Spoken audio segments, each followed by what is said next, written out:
Garhwal is possibly one of India's most fascinating regions.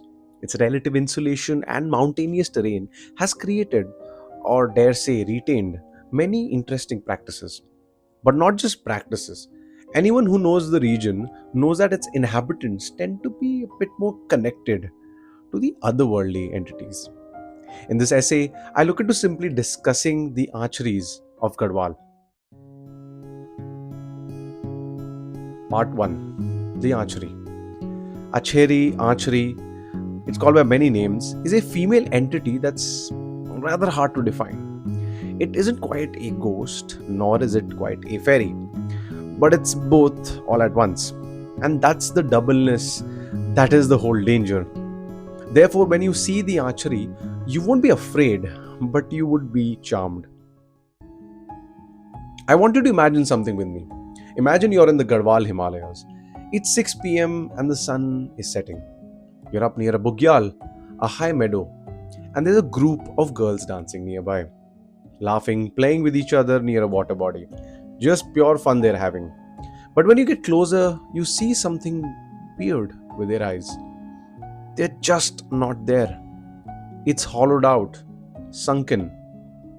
Because these aren't girls, they're ghosts of girls.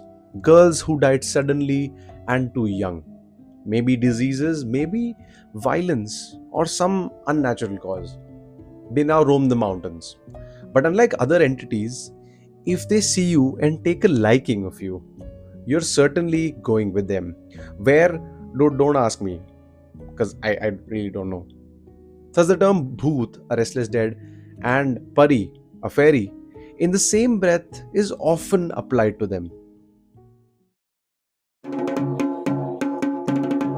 Part 2, The Legend of Jeetu Bagdwal. This folktale creates a very important backbone to understand the Acharis. Our main character is Jeetu Bagdwal, a young strapping man from a village called Bagodi. Two things about him. He loved a girl named Bharna, and he played the flute like Mozart. That flute, though, would eventually be the end of him. It's the planting season for rice. Rice needs to be sown, but the local priest says that it is inauspicious for anyone in the family to plant the first paddy. But a workaround is devised. His sister, Sobni, could do it, who's married and lives in a village called Rethel. And with a sweet coincidence, his love, Bharna, also lives there.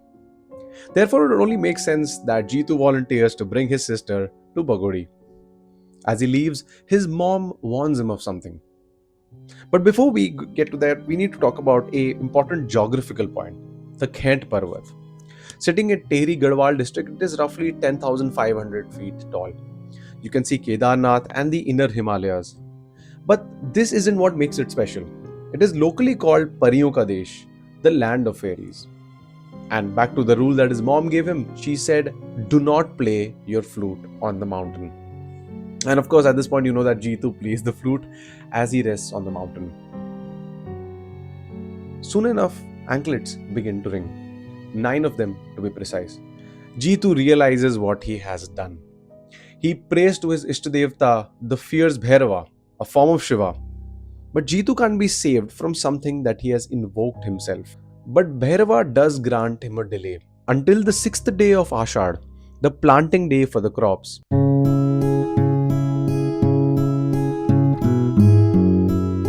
He goes to Rethel, picks his sister, and meets Bharna, knowing it's the last time. And then the fateful day hits. And just like clockwork, the 9 Acheri come, exactly as promised. And in front of everyone, mid planting, they take him. He's swallowed by the earth and gone.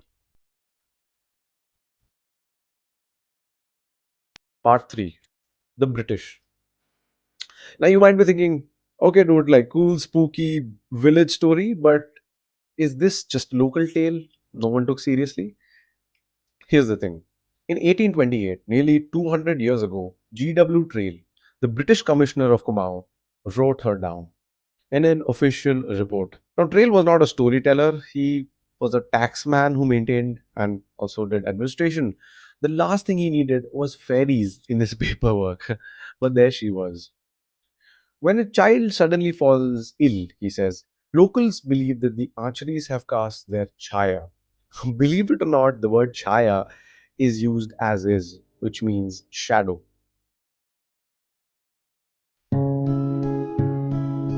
In closing, I'd like to say, with respect to Acheri, we see a dichotomy of sorts, almost a bipolarness.